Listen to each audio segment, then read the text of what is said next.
Los cultos no cristianos, en su desconocimiento de la revelación bíblica y en su afán de agregarle a este desconocimiento obras, negando así la salvación por gracia, por medio de la fe, enseñan que si una persona no habla en lenguas, está condenada.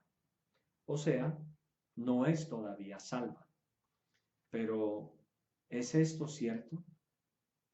Si una persona llamada cristiana no habla en lenguas, ¿está todavía condenada? ¿Tiene una persona que hablar en lenguas para demostrar que es salvo? Y si es así, ¿ante quién tiene que hablar en lenguas? ¿Ante Dios? ¿Ante los pastores de su congregación? ¿O ante los líderes? Si una persona no habla en lenguas, ¿podrá ser bautizada en aguas? ¿Puede tomar la cena del Señor y participar de la comunión con los santos? Aunque en breve entraremos en el tema, tristemente los cultos no cristianos consideran que si una persona no habla en lenguas, está todavía condenada. Ninguna persona tiene que hablar en lenguas para demostrar que es salva. Los discípulos ni siquiera habían demostrado por el mismo Espíritu el hablar en lenguas, antes obviamente de Pentecostés, y sin embargo los discípulos eran salvos. Aunque la Biblia nos enseña y afirma también que sí hubo alguien dentro de ese grupo de discípulos que se perdió, el hijo de perdición.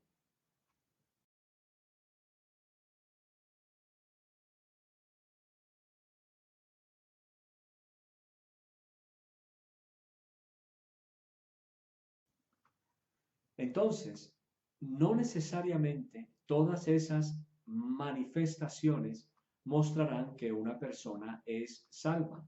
Por lo tanto, si usted no tiene esas manifestaciones, por favor, no se preocupe. Esas manifestaciones externas tampoco van a demostrar que usted es salvo. Las congregaciones no cristianas que exigen el hablar en lenguas a sus seguidores lo tienen que hacer delante de los hombres líderes de esas congregaciones.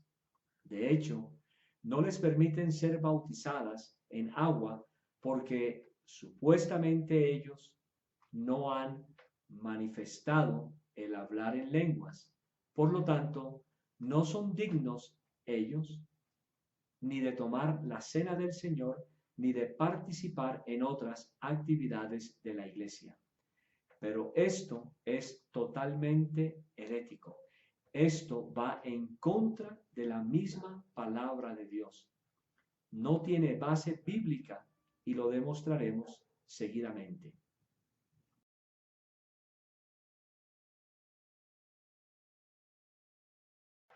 Todo culto no cristiano tiene en común la negación de la Trinidad.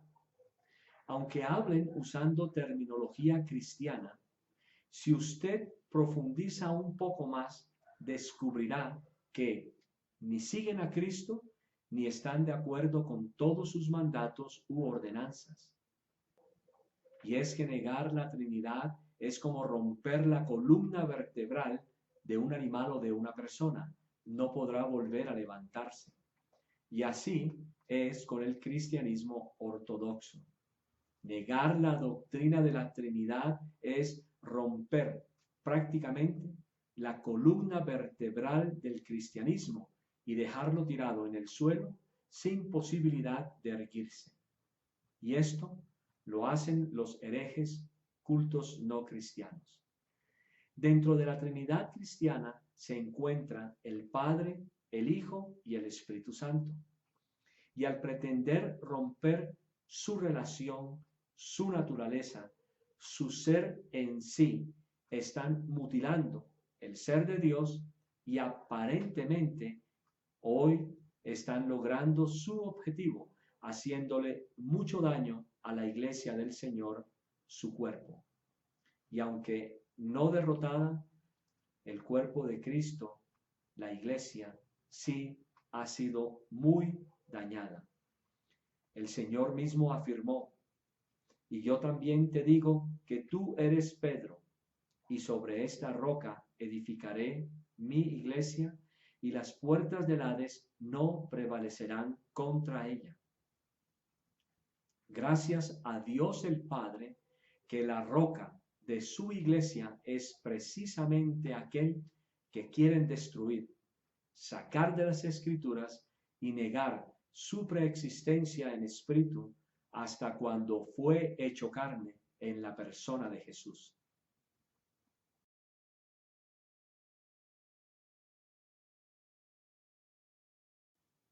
Es bíblico afirmar que una persona que todavía está muerta en sus delitos y pecados no tiene ni al Espíritu Santo, ni tampoco, sensatamente hablando, podrá manifestar por medio del Espíritu Santo de Dios alguno de los dones de Dios, ni siquiera el don de la fe. Además, el Señor mismo afirmó: pero el Paracleto, el Espíritu Santo, a quien el Padre enviará en mi nombre, Él os enseñará todas las cosas y os recordará todo lo que os dije.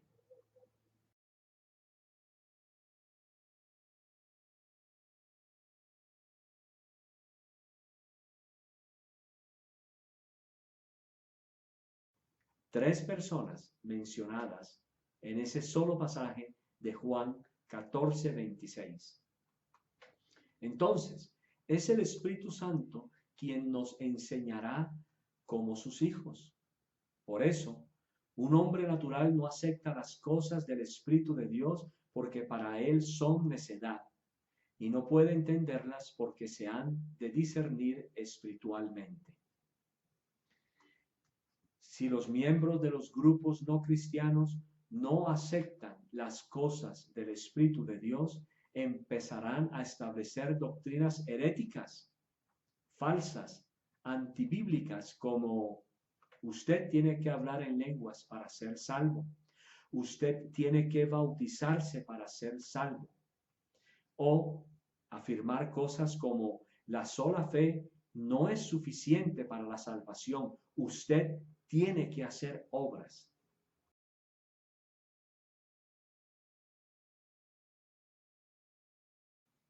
Como estudiantes de las Escrituras, tenemos que tener en cuenta los dos grandes pactos, el antiguo y el nuevo. En el antiguo pacto, los santos del Señor no fueron bautizados, ni hablaron en lenguas. Sin embargo, fueron salvos por la fe.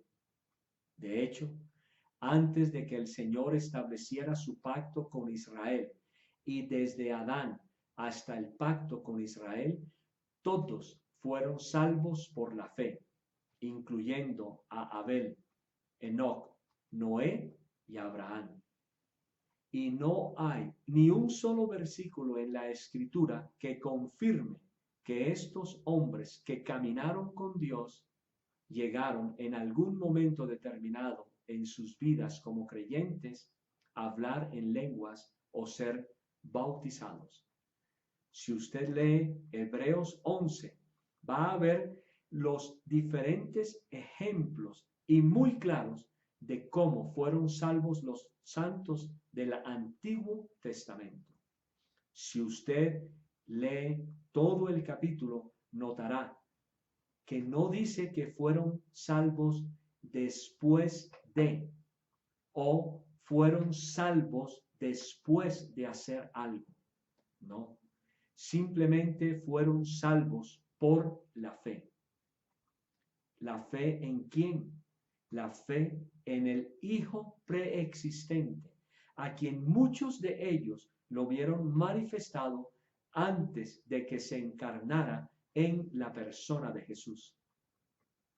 Entonces Moisés ocultó su rostro porque tuvo temor de contemplar a Elohim.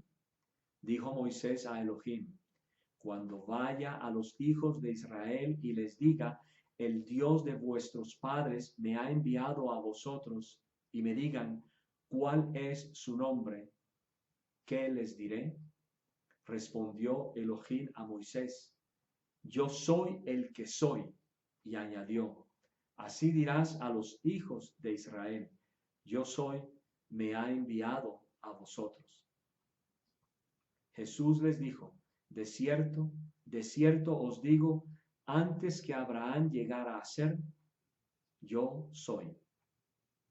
Por fe, Moisés dejó Egipto, no temiendo la ira del rey, y se sostuvo como viendo al invisible.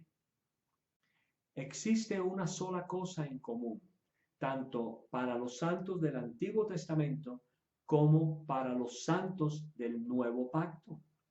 Somos salvos solo por la fe en el Hijo, hoy hombre encarnado en la persona de Jesús, hombre también en el cielo, que intercede entre Dios y nosotros.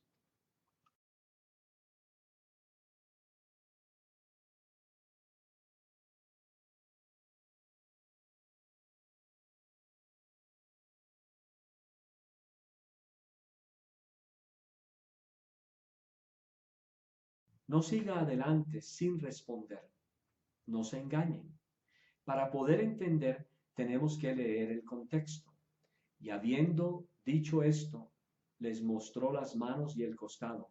Entonces los discípulos, al ver al Señor, se regocijaron. Así que les dijo otra vez: paz a vosotros. Como el Padre me envió, yo también os envío. Y habiendo dicho esto, sopló y les dice: recibid el Espíritu Santo. ¿Cómo?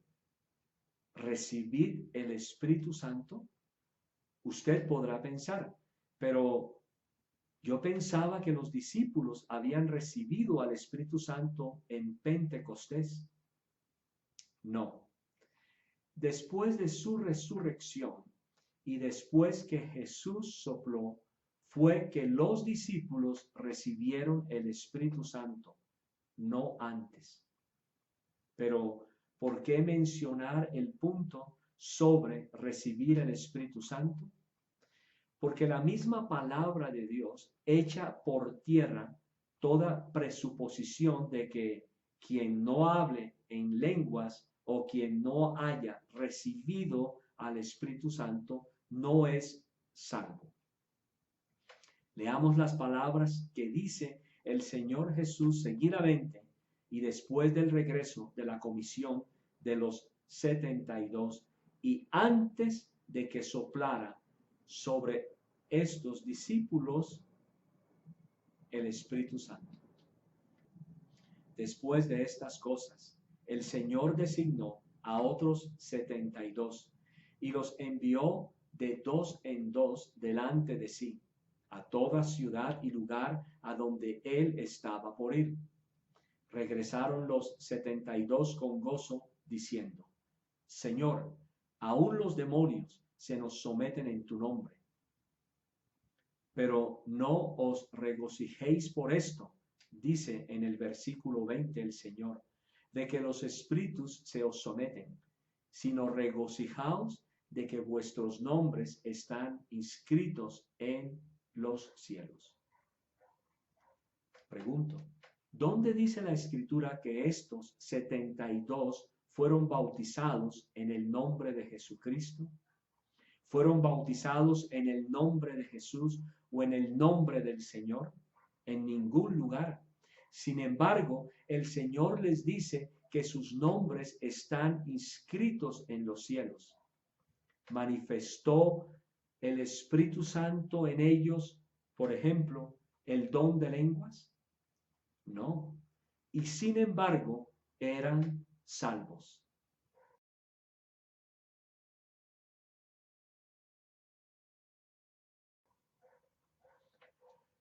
Hace un momento mencioné el Antiguo y el Nuevo Pacto. Sabemos que todas las acciones llevadas a cabo por el Señor Jesús y antes de sellar el nuevo pacto con su sangre, se llevaron a cabo en el antiguo pacto. En el nuevo pacto, el Espíritu Santo ya no es solo para algunos creyentes, como si lo era en el antiguo pacto.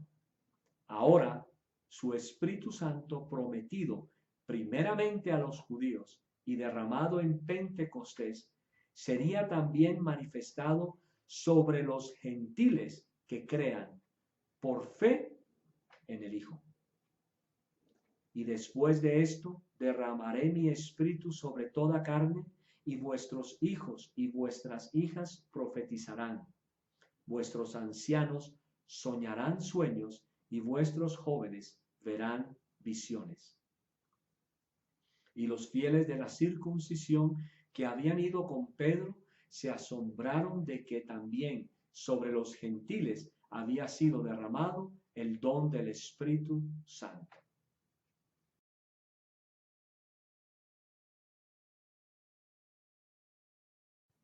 Generalmente, los cultos no cristianos desconocen la experiencia del Espíritu Santo al negar y no aceptar la Trinidad manifestada en Dios Padre, Dios Hijo y Dios Espíritu Santo. En nosotros los cristianos, el Espíritu Santo se recibe inmediatamente al creer en Jesús como Salvador personal. Y aquí quiero hacer un breve paréntesis. Si usted se encuentra en un culto no cristiano y cree haber hablado en lenguas, yo le pregunto, ¿cree usted honestamente que esas lenguas pueden proceder de Dios?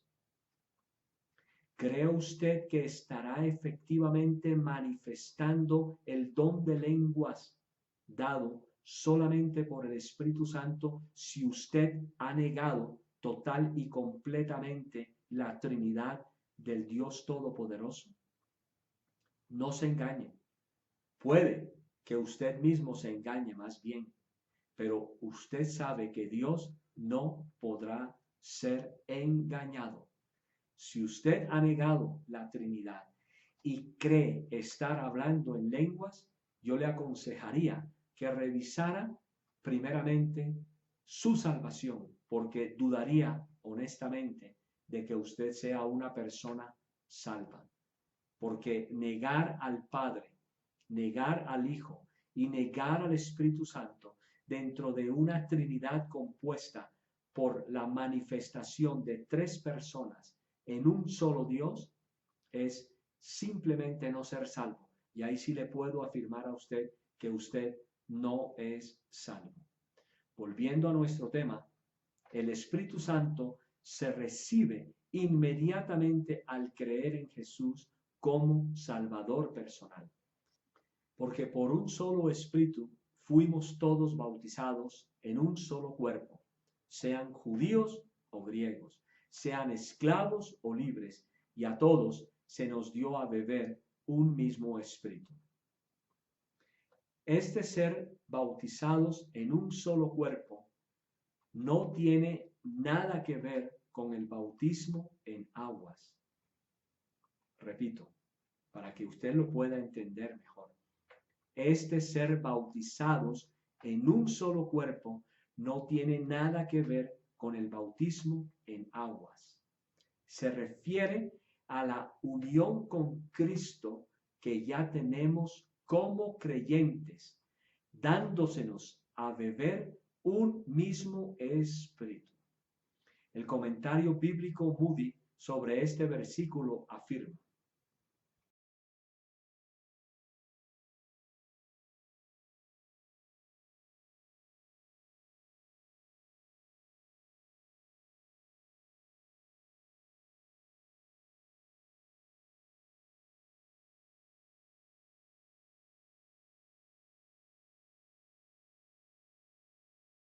la palabra de Dios en Romanos capítulo 6, versículos del 1 al 4 afirma: ¿qué pues diremos?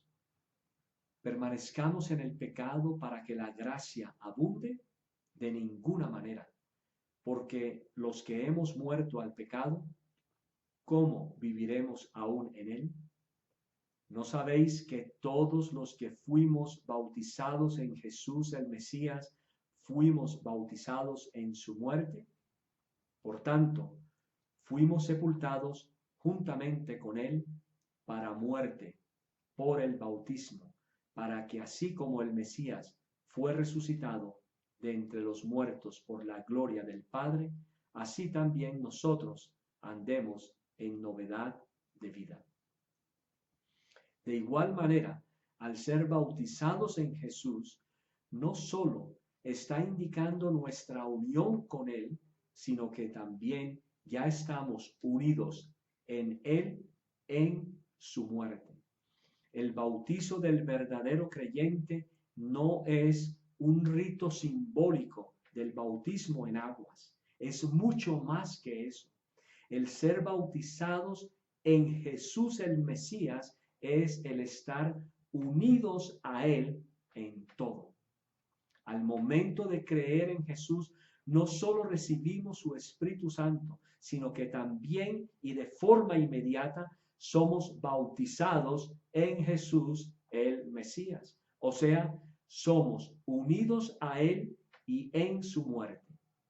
El bautizo en aguas es posterior a nuestra regeneración o salvación y no necesariamente sirve para recibir el Espíritu Santo.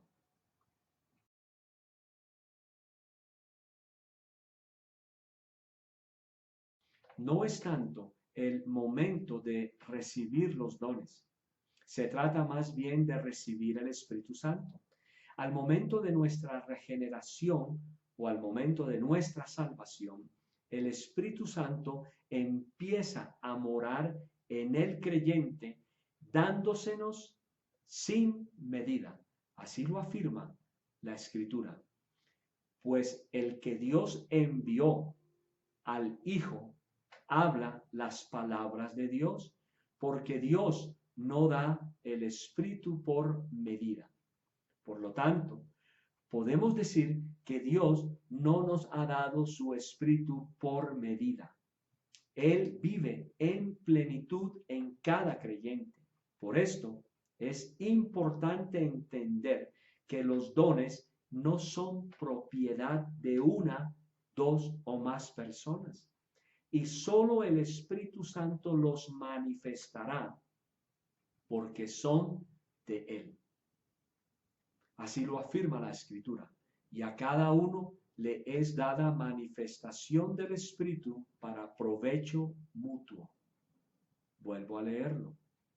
Y a cada uno le es dada manifestación del Espíritu para provecho mutuo. Porque a uno, por el Espíritu, le es dada palabra de sabiduría, a otro palabra de conocimiento, según el mismo Espíritu. Pero todas estas cosas las efectúa el único y el mismo Espíritu, repartiendo en particular a cada uno como Él quiere. Es el Espíritu Santo entonces el que dará a cada uno manifestación de Él para provecho mutuo. Pero es Él quien da la manifestación. Nosotros no la buscamos, más bien anhelamos que el Espíritu Santo manifieste a través de nosotros los mejores dones. El versículo 8 lo reafirma cuando dice que es por el Espíritu quien le da a uno palabra de sabiduría, a otro palabra de conocimiento y así sucesivamente manifestando sus dones como Él quiere. El versículo 11 cierra en forma definitiva cualquier intento o enseñanza del hombre para que alguien manifieste palabra de sabiduría, palabra de conocimiento o hable en lenguas, al afirmar que todas estas cosas las efectúa el único y el mismo Espíritu, repartiendo en particular a cada uno como Él quiere. Entonces, si usted es obligado a hablar en lenguas como manifestación externa de su salvación, no les haga caso a los ignorantes de la palabra de Dios. Lo más importante es creer que usted ya está bautizado en Cristo, unido a Él por la fe, el bautizo más importante, y que inmediatamente en su regeneración o salvación, el Espíritu Santo le fue dado sin medida por Dios mismo. Y algún día, si así lo quiere el Espíritu Santo, las efectuará, esas manifestaciones, solamente a través de usted. Por lo tanto, si algún día lo invitan a hablar en lenguas, recuerde que usted no es quien querrá o deseará manifestar ese don particular. Es solo el Espíritu Santo quien lo hará. Aún más, si lo invitan un día a ir a su congregación para enseñarle a hablar en lenguas, ¿sabe cuál es mi consejo? Huya de ese lugar. No lo crea. Ese lugar está enseñando falsa doctrina y es un lugar totalmente lleno de herejes. Esa es mi advertencia.